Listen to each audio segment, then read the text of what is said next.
各位街坊，今日阿婆得間，同你哋講個古仔。呢個古仔是我阿嫲講俾我知，我阿嫲又係聽佢阿嫲講嘅。發生嘅地方就係我哋村尾間大屋。你哋唔好吹沖壺茶，慢慢聽。間大屋響度好耐落，我細細個就引人講，間屋以前住過一個大戶人家，姓鄭，後嚟家道中落，人就越搬越少，到最後就剩低一個阿婆守住。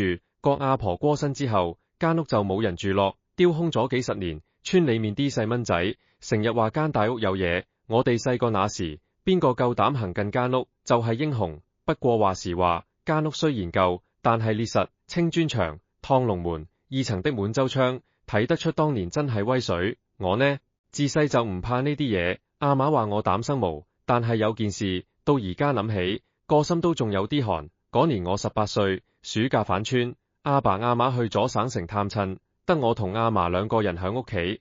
阿嫲嗰時70幾，行路要用拐杖，但精神算好，成日坐響門口摘菜，同路過嘅村人打招呼。就係嗰個7月，阿嫲同我講，阿仔，你唔好成日去村尾玩，嗰間大屋夜晚唔好行近。我梗係唔信邪啦，同阿嫲頂嘴。阿嫲，都咩年代咯，你仲信呢啲？間屋丟空咗咁耐，有咩好驚？阿嫲嘆口氣，冇再出聲，但係佢個樣，有啲嘢想講又唔想講。嗰晚食完飯，阿嫲早早就話眼瞓，上房瞓覺。我坐響廳度睇電視，睇到11點幾，先至關電視準備沖涼。就係我企起身嗰陣，聽到外面有啲聲。你哋知唔知村尾間大屋離我屋企有幾遠？隔成3條巷。平時夜晚靜雞雞，只能聽到田雞叫。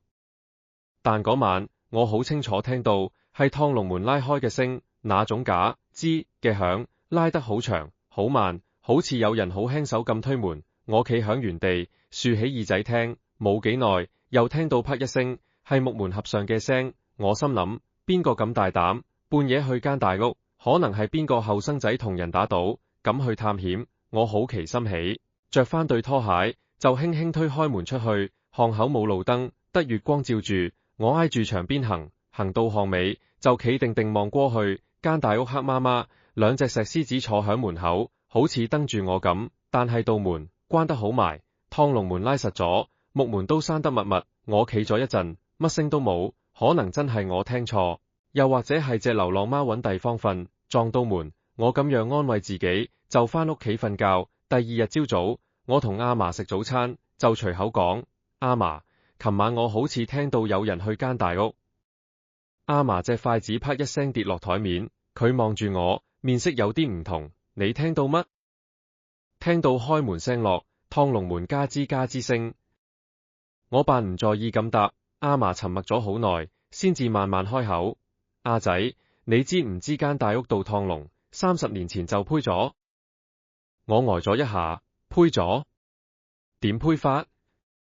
最後住嗰個陳婆婆臨過身之前嗰年，有次打大風，趟龍門俾吹到脫咗軌，成道歪咗拉唔埋。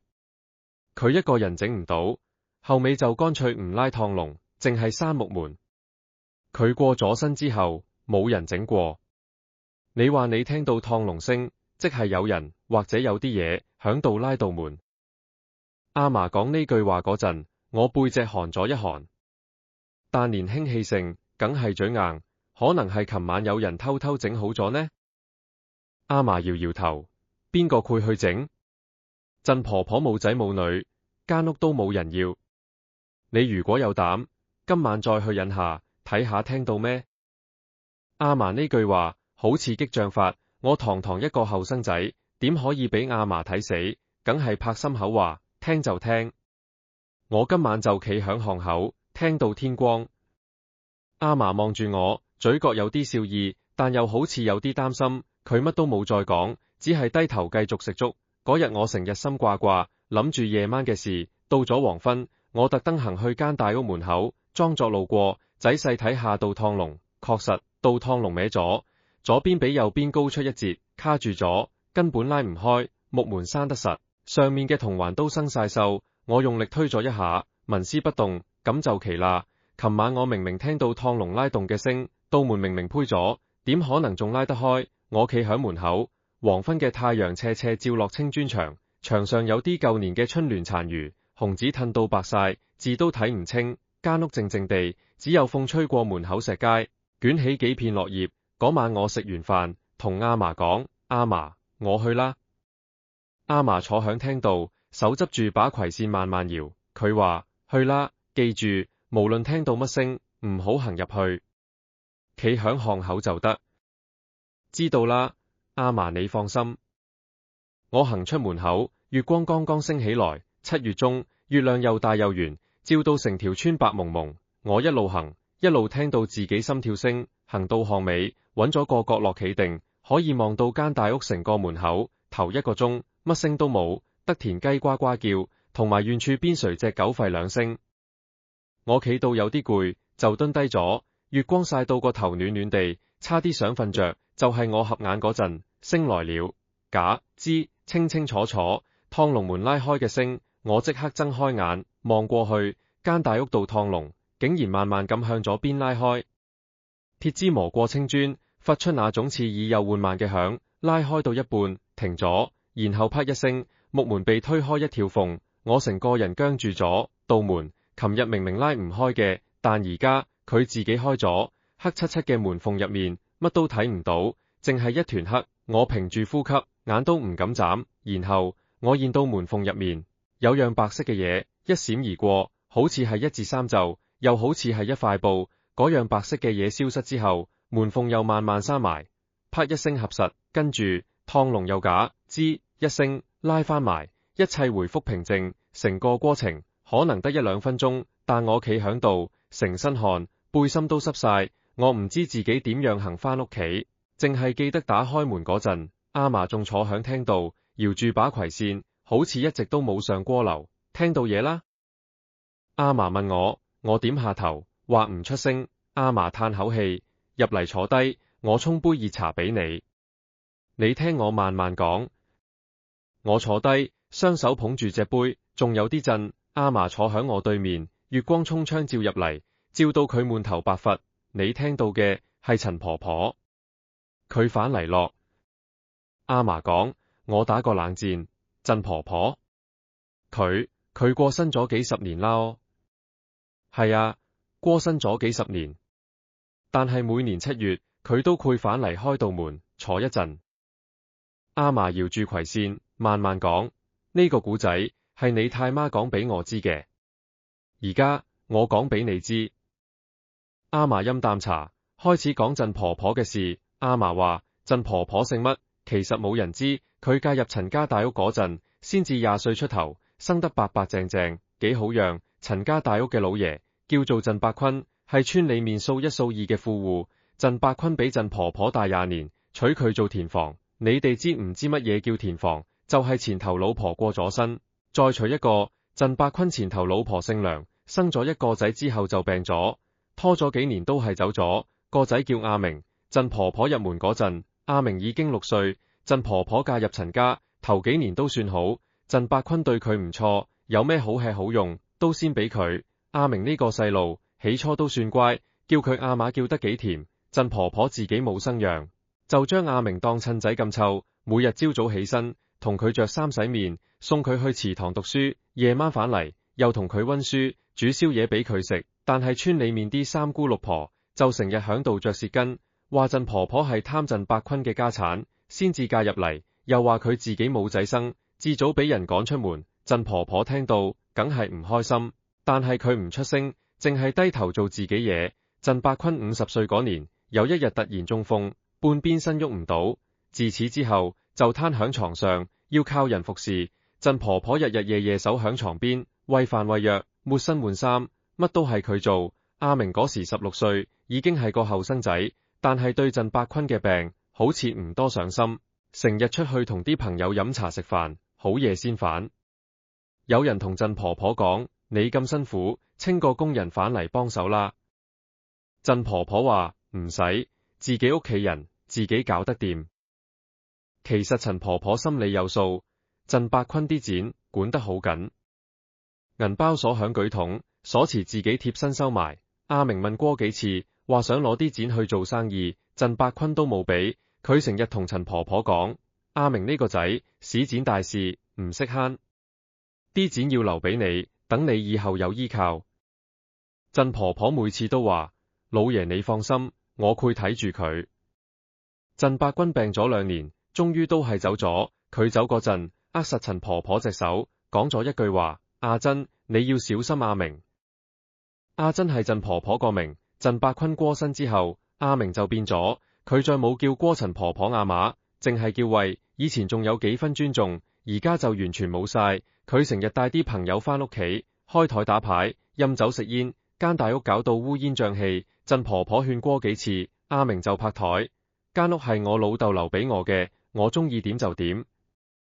其實陳伯君份遺囑寫得好清楚，間大屋同啲田地一半歸阿明，一半歸曾婆婆。但係阿明唔理，佢當正間屋係自己嘅。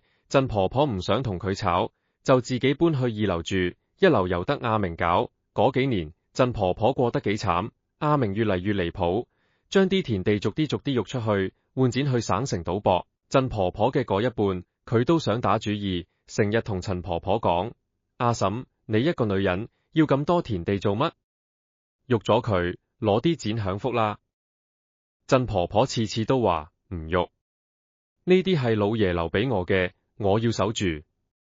阿明見佢唔肯，就換第2種方法。佢開始唔俾家用，連伙食費都唔出。曾婆婆要靠自己種菜，養幾隻雞，先至有啖好食。村裏面啲人睇唔過眼，有人偷偷送啲米油俾佢，佢都收埋，唔敢俾阿明知。有一年冬天落大雨，2樓個屋頂漏水。曾婆婆同阿明講：阿明，屋頂穿咗，要搵人整。阿明話：冇剪。你琴晚先輸咗幾水，點會冇剪？你理得我？你個屋頂穿就穿，關我咩事？曾婆婆冇辦法，自己爬上去，用啲瓦片同油煎紙，求其保住先。嗰晚佢發高燒，燒到成個人蒙蒙地。第2日，隔籬曾師奶見到佢面色唔好，先至扶佢去睇醫生。醫生話：阿婆，你年紀大，唔好再爬上爬落。曾婆婆病好之後，成個人瘦咗一圈，但係佢仲係每日起身打掃間屋、煮飯洗衫。2樓佢住嘅嗰間房執到乾乾淨淨，1樓阿明搞到幾亂，佢都唔理，淨係守住自己嗰一層。就係咁過咗幾年，阿明越賭越大，欠落一身債。嗰年7月，有班收數佬揾上門，話阿明欠佢哋3000個大洋。阿明冇剪船，就同收數佬講：間屋值錢，你哋揾我阿嬸，佢有辦法。收數佬就上樓揾陳婆婆。曾婆婆打開門，見到幾個惡形惡相嘅男人企響門口，心知不妙。為首嘅人話：阿婆，你個仔欠我哋錢，你幫佢算。曾婆婆話：我冇剪，間屋嘅地契，老爺生前講明，我死之前都唔可以喐。你唔喐，你個仔就要斷手斷腳。曾婆婆企響門口，望住呢班人，又望住樓下企響度頭耷耷嘅阿明，佢嘆一口氣，返入房，打開個木箱，從最底攞出一張地契。佢行出門口，將地契俾咗收數佬：間屋你哋攞去，但係要答應我一件事。曾婆婆話：你講。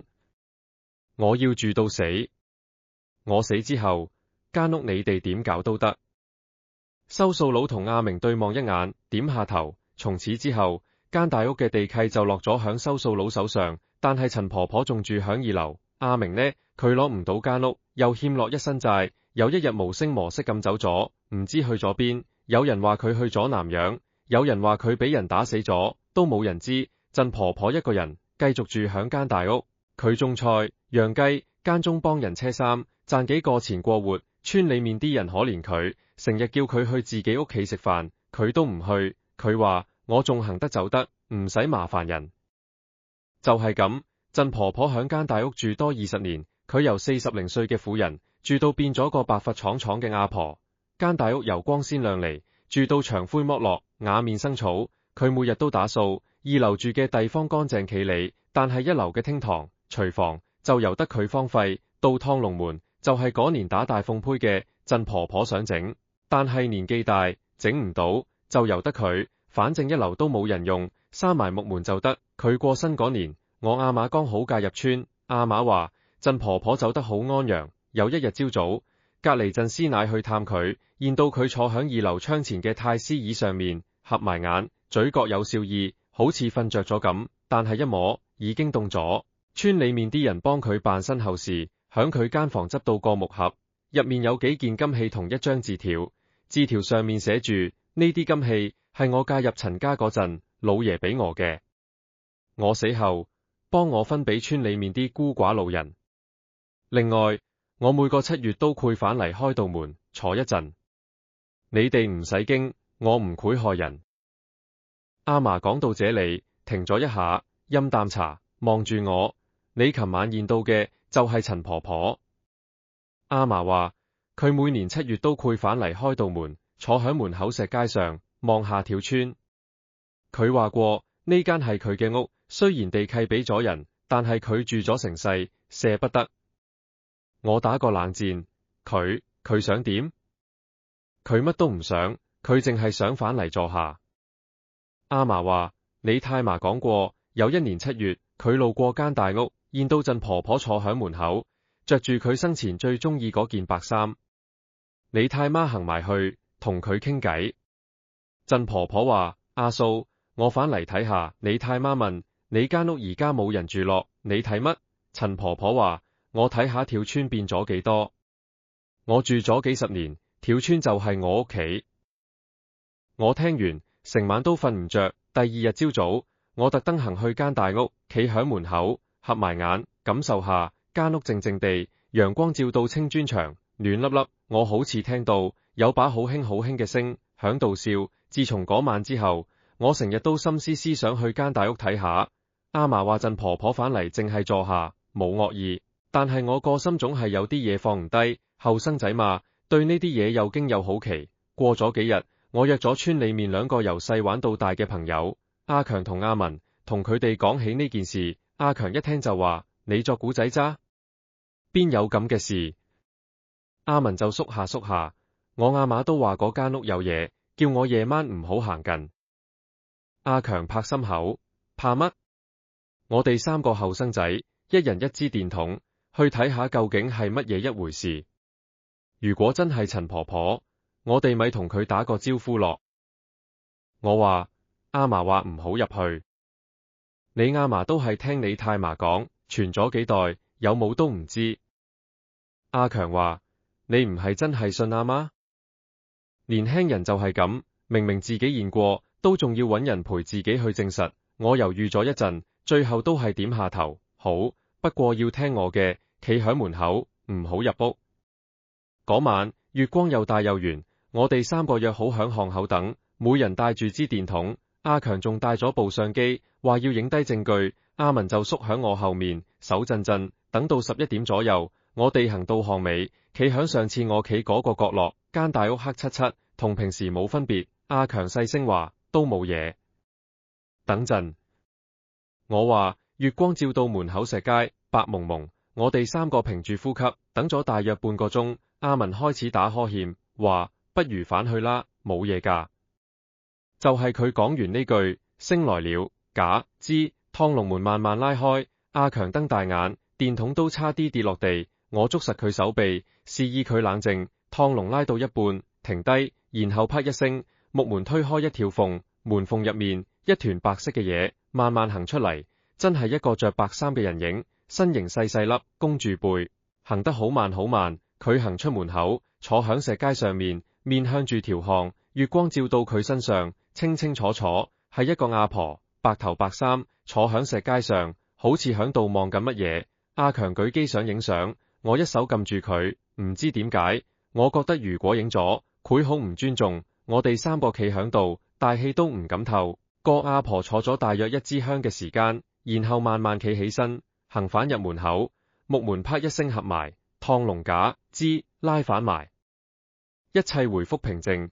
阿強面都白晒，細聲話：真係有嘢。阿文已經腳軟，坐咗落地。我望住間大屋，個心反而定咗。阿嫲講得啱，佢真係淨係返嚟坐下。我拍拍阿強，走啦，返去。嗰晚我哋3個坐響我屋企廳度，阿嫲沖茶俾我哋飲。阿強仲係好震驚，阿嫲，佢係鬼。阿嫲搖下葵扇，你哋後生仔成日將啲嘢分得咁清楚，人有人路，鬼有鬼路。真婆婆生前係個好善良嘅人，佢過身之後都冇害過邊個。佢返嚟坐下，有咩所謂？阿文問，佢點解要返嚟？阿嫲望住窗外月光，慢慢講，你哋諗下，一個人住咗一間屋幾十年，間屋就係佢嘅全部。佢響度笑過喊過，熬過苦日子，亦都享過幾日福。雖然間屋最後唔係佢嘅，但係佢嘅魂魄早就同間屋連埋一齊。佢返嚟係返屋企。我諗起琴晚見到嘅白衫人影，坐響石階上面，望住條巷。佢望緊乜嘢呢？可能係望緊以前行過嘅街坊，望緊以前種過嘅花，望緊以前日日行嘅路。阿嫲繼續講，其實你哋知唔知，真婆婆過身之前嗰幾年，村裏面啲人對佢幾好，成日有人送餸俾佢，過年過節叫佢去食飯。佢雖然冇仔冇女，但係成條村都係佢嘅親人。佢返嚟，可能係想多謝你哋。阿強問，多謝我哋？我哋都冇見過佢。你哋冇見過佢，但你哋阿爺阿嫲見過。你哋細個嗰陣，有冇試過響間大屋門口執過糖？阿強同阿文對望一眼，阿文話，我阿嫲話，佢細個嗰陣，真婆婆成日派糖俾啲細路。係啦。阿嫲話，真婆婆中意細路，佢自己冇生，見到人哋啲細路就好歡喜。每年過年，佢都會炒一大堆花生糖，派俾村裏面啲細蚊仔。你哋阿爺嗰代，個個都食過佢嘅糖。我忽然覺得，間大屋門口個石階，好似冇咁恐怖，反而有啲親切。阿嫲話，你哋今晚見到佢，係你哋嘅緣分。不過記住，以後見到，唔好驚，唔好叫，靜靜睇就得。佢坐一陣就會走。嗰晚之後，我冇再特登去睇陳婆婆，但係有時夜晚行過巷尾，我會望多兩眼。有幾次，我好似見到石階上有個白影，坐響度，好安靜。我冇行埋去，淨係遠遠點下頭，當打個招呼。阿強後來同我講，佢返到屋企發咗個夢，夢到有個阿婆，着住白衫，企響佢床邊，放低一包糖。第二朝醒，佢床頭真係有一包花生糖，用舊報紙包住。阿強阿嫲問佢，你幾時去買糖？阿強唔敢出聲，淨係將包糖收埋。佢後來話俾我知，嗰包糖佢食咗一粒，好甜，同佢阿嫲講嘅味道一樣。我聽完笑咗，真婆婆真係有心，幾十年後都仲記得派糖俾細路。可能佢見阿強夠膽去睇佢，覺得呢個後生仔唔錯，獎佢一包糖。嗰年暑假過完之後，我返城讀書，臨行之前一晚，我特登行去巷尾，企響度望住間大屋，月光曬到石階上，冇白影。我細聲講，真婆婆，我走啦，下年再嚟探你。風輕輕吹過，趟龍門好似微微喐咗一下。我唔知係風定係乜，但係我當佢聽到。出到城之後，有次同同學講起呢件事，佢哋都話我作古仔，邊有可能？我冇同佢哋爭呢啲嘢，信則有，唔信則冇。但係我自己知道，嗰晚我見到嘅白衫人影係真嘅。真婆婆坐響石階上，望住條巷，好似望緊自己嘅屋企。講到間大屋嘅地契俾咗收數佬，故事其實未完。嗰班收數佬當年逼真婆婆攞張地契出嚟，以為執到寶，點知呢張地契後來惹出好多事。為首嘅收數佬叫做大口強，生得牛高馬大，滿面橫肉。佢響省城開賭場，放貴利，專做呢啲偏門生意。當年阿明就係響佢度輸晒啲錢，欠落一身債。大口強見阿明算唔到錢，就逼佢返村揾真婆婆攞地契。佢哋攞到地契之後，就諗住將間大屋喐出去，但係間屋有真婆婆住緊。買家一聽到話要等個阿婆過身先至收樓，個個都打退堂鼓。大口強唔忿氣，幾次叫人去同真婆婆講，叫佢搬走。真婆婆梗係唔肯，佢話我講明要住到死，你哋答應過。大口強冇辦法，唯有等，一等就等咗10幾年。真婆婆過身嗰陣，大口強已經50幾歲，間大屋丟空咗，佢想喐都喐唔到好界，因為村裏面啲人都知間屋有古怪，冇人肯買。大口強揾過幾個風水先生嚟睇，個個都話間屋風水唔好，住唔得人。大口強嬲到跳腳，但係冇辦法，唯有將間屋丟空。阿嫲話大口強後來好黑仔，佢嘅賭場俾人舉報，差人拉咗去坐監，坐完監出嚟，周身病痛，啲錢又使晒。有一日，佢行過間大屋門口，見到道趟龍門，忽然間跪低，喊住口講：震婆婆，我對唔住你。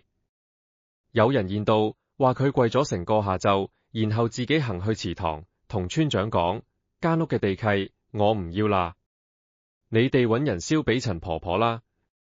村長收咗張地契，但係冇燒，佢將張地契放返入間大屋，擺響2樓陳婆婆住過嗰間房，用個木盒裝住。從此之後，間大屋就真係冇主人落。大口強後來點？阿嫲話佢過身嗰年得40零歲，病到皮包骨，臨死之前，佢同佢老婆講：我後生嗰陣做咗太多衰嘢，而家報應到落。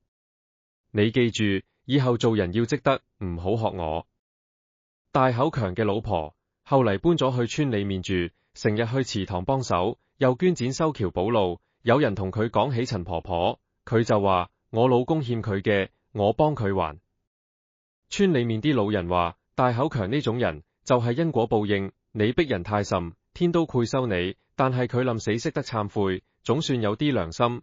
我後來聽阿嫲講多啲關於大口強嘅事，先至知道呢個人後生嗰陣幾咁犀利。佢原名叫鄭國強，因為把口大，人哋叫佢大口強。佢自細就冇老豆，阿嫲含辛茹苦湊大佢，但係佢唔生性，10幾歲就出省城跟人搵食，學人開賭場放數。起初仲有啲分寸，後尾越做越大，手段就越嚟越辣。村裏面有人同佢阿嫲講：你個仔響省城做偏門啊！佢阿嫲喊住口去搵佢，叫佢收手。大口強當時點答？佢話：阿嫲，你唔識世界，呢個世界你唔呃人，人呃你。我唔做，大把人做。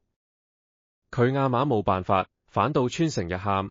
後來佢阿嫲過身，大口強返嚟奔喪，着住西裝，戴住金蓮，排場好大。但係村裏面啲人唔多理佢，覺得佢做嘅嘢唔見得光。大口強可能都感覺到，喪事辦完就急急腳走咗。之後好少返村，直到陳婆婆件事之後，大口強先至開始黑仔。有次佢同人飲茶，同人講起：我後生唔信邪，覺得有錢就大晒。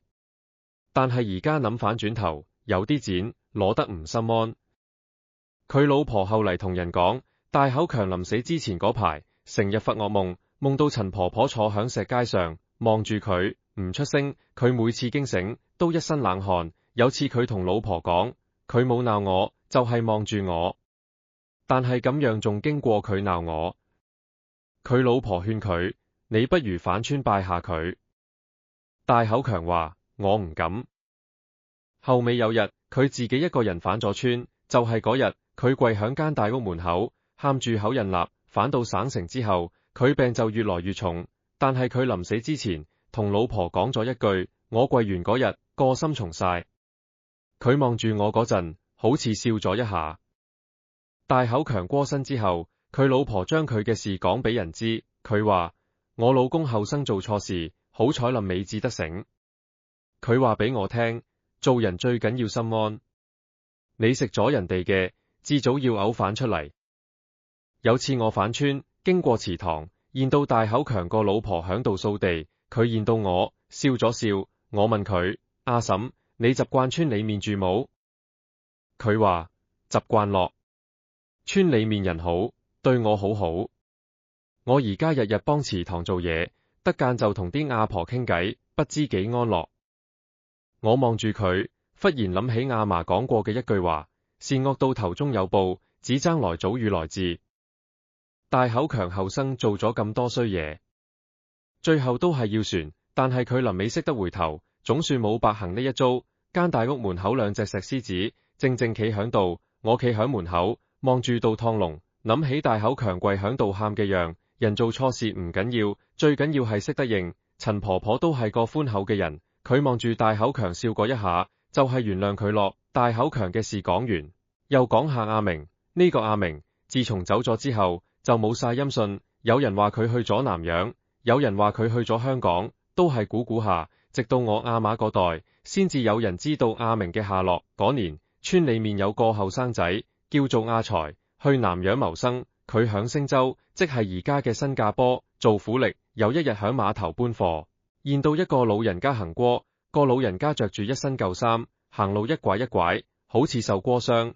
阿財經過佢身邊，聽到佢自言自語，講嘅竟然係鄉下話。阿財就停低，問佢：阿伯，你係邊度人？個老人家望住阿財，眼蒙蒙：我係廣東人。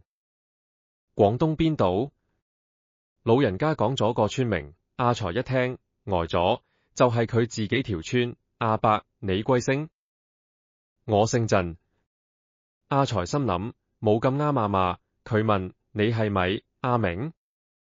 個老人家成個震咗一下，望住阿財，眼淚就流落嚟。你識我？阿財話：我唔識你，但我聽過你嘅事。你係陳家大屋嘅阿明？老人家點下頭，坐低響碼頭邊，同阿財講起佢嘅事。原來阿明當年走咗之後，去咗香港，跟人做行船，響船上做咗幾年，儲到啲錢，就諗住返村。但係佢知道自己對唔住陳婆婆，唔敢返。後嚟佢跟船去咗星洲，響嗰邊落地生根。佢做過好多工，耕過田，做過苦力。後嚟開咗間小食店，娶咗個當地女人，生咗幾個仔女。但係佢心裏面始終有件事放唔低，就係當年佢為咗船賭債，逼陣婆婆攞張地契出嚟。佢同阿財講：我後生嗰陣真係好衰，我阿嬸對我咁好，我竟然咁對佢。我而家日日夜夜都懺悔，但係已經冇用，佢走咗落。阿財問佢：你點解唔返去？阿明話：我唔敢，我冇面見啲鄉親。我連返去拜佢都唔敢。阿財返到村之後，將呢件事講俾村裏面啲人知。阿嫲聽到，嘆咗一口氣。阿明後生唔懂事，但係老來識諗，都算係有良心。我後來諗，鄭婆婆每年7月返嚟開道門，除咗想坐下，攰唔攰都係等緊阿明。佢雖然俾阿明咁對待，但係畢竟湊大佢，當佢親仔，佢可能想等到阿明返嚟，同佢講一句冇事。但係阿明到死都冇返過嚟。佢響星洲過身嗰陣，叫佢啲仔女幫佢寄一封信返村，信入面寫住：阿嬸，我對唔住你，你湊大我冇報答過你，我而家先至醒，但係太遲，希望你原諒我。封信寄到村長燒俾陳婆婆。嗰年7月，有人見到鄭婆婆坐響門口石階上，手裏揸住封信，笑得好開心。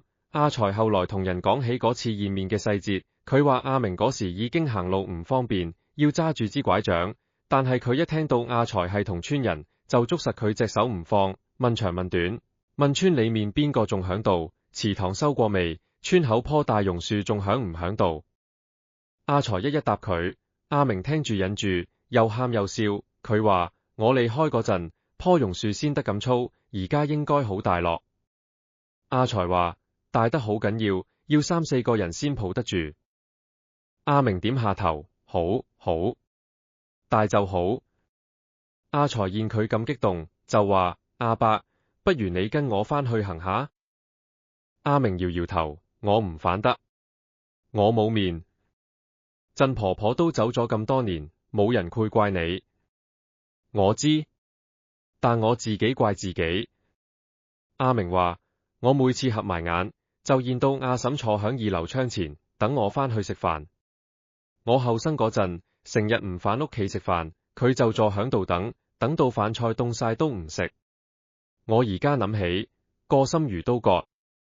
阿財唔知點安慰佢，淨係陪佢坐咗一陣。臨分別嗰陣，阿明從衫袋攞出一張相俾阿財睇，相入面係一個後生仔，着住長衫，企響間大屋門口，笑得好開心。呢個係我後生嗰陣。阿明話：你幫我帶返去，擺響阿嬸間房，等我唔響度嗰陣，都算返過屋企。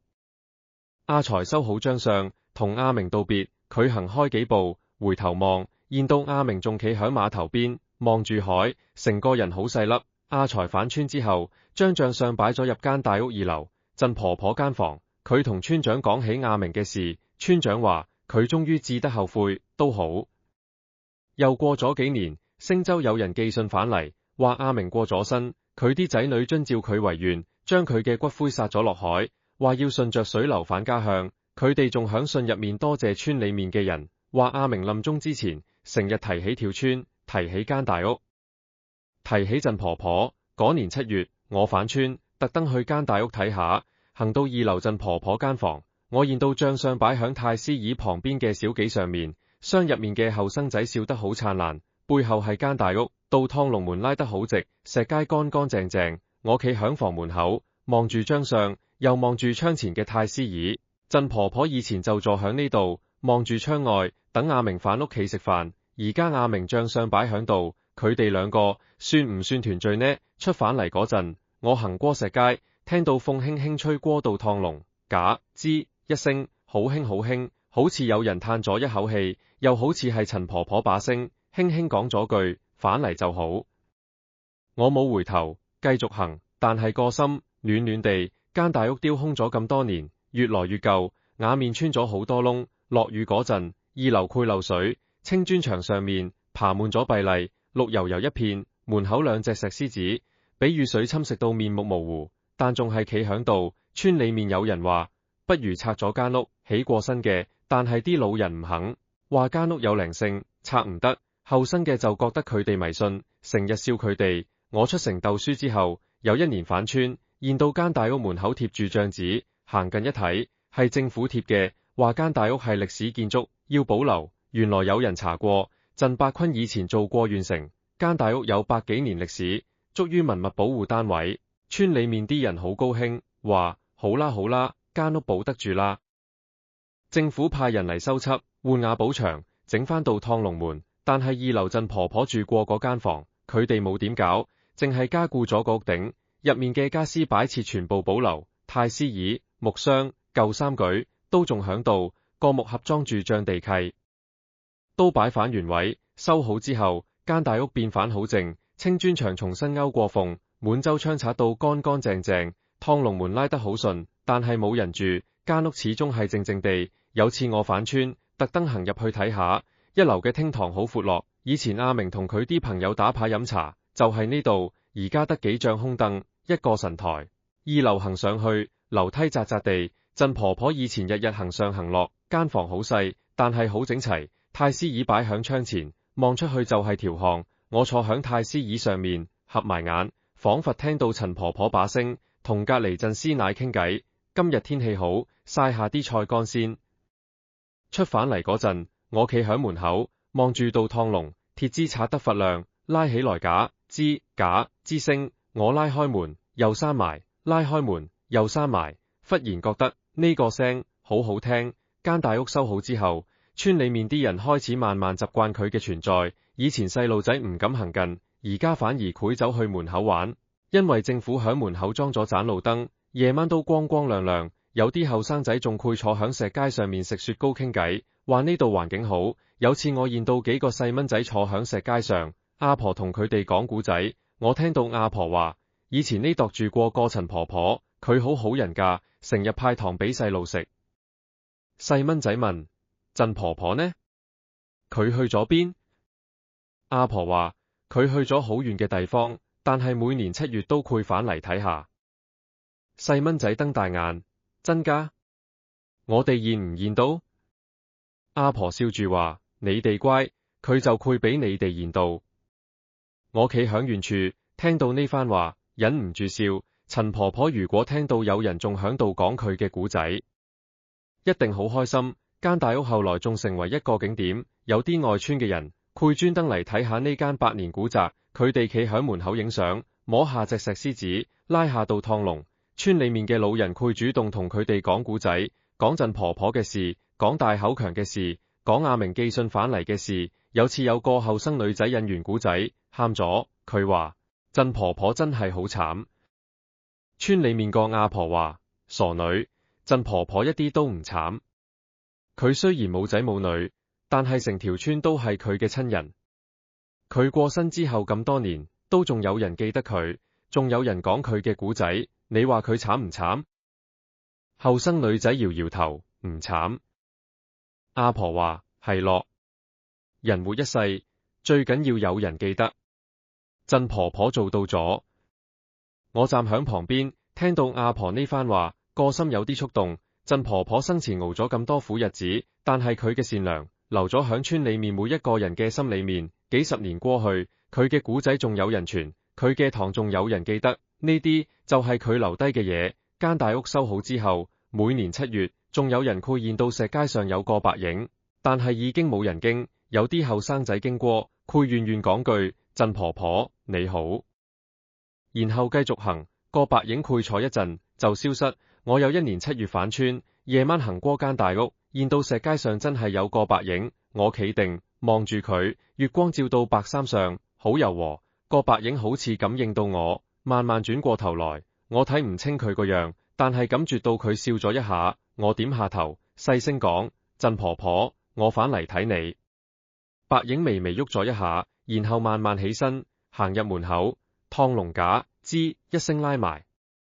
我企響度，望住道門，心裏面好平靜。呢間大屋經歷咗咁多事，終於都安定落嚟。真婆婆住過，阿明住過，大口強嘅地契擺過，而家又變成歷史建築。每一塊磚，每一道門，都記住晒呢啲故事。我轉身行返屋企，月光照到條巷，白蒙蒙，風輕輕吹過，帶住田邊青草嘅味道。呢條村，呢間屋，呢個7月，一切都咁熟悉，咁安靜。第6章寫到呢度，下一章就係最後一章。陳婆婆嘅古仔講到尾段落，後尾我出咗城做工，好少返村，但係每年7月，如果得間，我都會返去住幾日。阿嫲過咗身之後，屋企得返阿爸阿媽，但係條村同以前差唔多，都係咁靜。我每次返去，夜晚都會行去巷尾，望下間大屋，有時見到月光照到石階上，白蒙蒙一片；有時見到石階上有個白影，坐響度，好安靜。我冇行埋去，淨係遠遠企一陣，點下頭，就當打過招呼。有一年7月，我帶咗我個女返村，佢嗰時得5、6歲，對乜嘢都好奇。夜晚食完飯，佢拉我出去行，話要睇月光。我行到巷尾，間大屋響月光下靜靜地，到趟籠閂得密密。個女問我：爸爸，呢間屋係邊個家？我諗咗一下，話呢間屋住過一個阿婆，佢好好人，成日派糖俾細路食。個女瞪大眼：真㗎？佢而家仲響唔響度？我話佢去咗好遠嘅地方，但係每年7月佢都會返嚟坐下。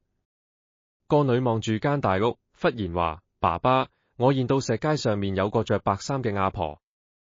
我心頭一震，望過去，石階上乜都冇，得月光曬到白蒙蒙。但係個女好認真咁講，佢坐響度，笑住望住我，佢手上面好似揸住啲嘢。我問：揸住乜嘢？個女話：好似係糖。我呆咗一下，然後忍唔住笑出嚟。真婆婆，幾十年之後，你都仲記得派糖俾細路。我同個女講：咁你同阿婆講聲多謝未？個女點下頭，講咗。佢笑得好開心。嗰晚返到屋企，個女同我阿嫲講起呢件事，阿嫲忍完，望住我，眼神有啲浮雜。佢冇出聲，淨係摸摸個女個頭，話：乖，你見到嘅係好嘢，唔使驚。我坐響廳度，沖咗壺茶，慢慢飲，月光沖窗照入嚟，照到台面上。我諗起細個嗰陣，阿嫲坐響呢度，同我講真婆婆嘅古仔。而家輪到我個女見到陳婆婆，呢個古仔又傳多一代。第2日朝早，我特登行去間大屋門口，石階上乾乾淨淨，有幾片落葉。我彎腰執起一片，放響手心。呢片葉可能係真婆婆琴晚坐過嘅地方吹落嚟嘅。我企響門口，望住到趟籠，忽然覺得陳婆婆其實一直都響度。佢唔係每年7月先返嚟，佢係一直都冇離開過。間大屋就係佢嘅屋企，條村就係佢嘅屋企，我哋每一個人都係佢嘅屋企人。行返去嗰陣，我經過祠堂，見到個老伯坐響門口摘菜，佢見到我，笑住打招呼：返嚟啦。我點下頭：係啊，返嚟住幾日。老伯話：你琴晚去咗巷尾？我話：係啊，去睇下間大屋。老伯笑咗笑，見到陳婆婆未？我話我個女見到。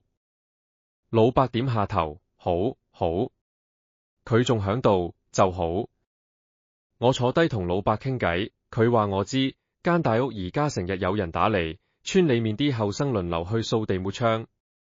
佢哋話陳婆婆以前對村裏面咁好，而家佢哋幫佢睇住間屋係應該嘅。老伯話你知唔知舊年有個後生仔響間大屋門口執到一包糖，用舊報紙包住，入面係花生糖。